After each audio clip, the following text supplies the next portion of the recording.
Okay, so we're going to start at her head. So here's her head, and that's about 4 feet. You know, her teeth are about as long as my fingers. So, and like I said, this was inspired by a book that I read about saltwater crocodiles. And Sam was about 3 years old, and I read him this book, and it was a nature encyclopedia.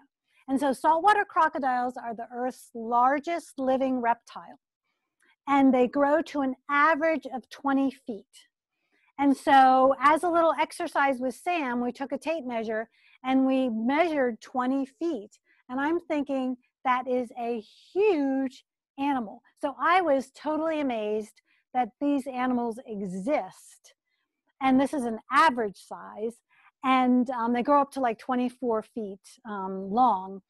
And so that's why this got onto my list of animals to do. So here's her wonderful head that Sam at that point could have fit inside of. And then walking along here now into the body. And some of the fabrics that I used were some Australian Aboriginal prints, just like I put in the dog. She's not only those prints, but she is native to Australia. So I wanted to get those prints in. And some of those prints have Australian animals in them. So I've included those prints with the Australian animals because I figure, well, she's a, apex carnivore, and there probably would be some of those animals inside of her anyway.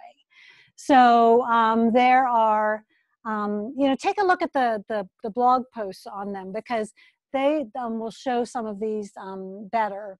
Maybe we'll do a little close-up if we've got time, but there's witchetty grubs and kangaroos, and a lizard is right in here. A lot of those are up here. There's some emus. And then she also has a little bit of glitter on, and I don't know how much you can see. Not really. But she's got glitter because, she's a girl. She wants to dress up a little bit once in a while. So she's got a little sparkle and a little sheer fabrics to her. And then I did take a little artistic liberty as I moved on into the tail. They do have these scales. I mean, crocodiles do. They've got a scaly back, but then they do get a bit bigger at the tail before they taper down to the point. I took a little artistic liberty and gave her some really flaming scales on the back there. She didn't complain.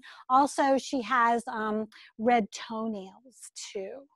So there you go. There's Stevie the crocodile in her first virtual Quilt Guild lecture. So she thanks you too.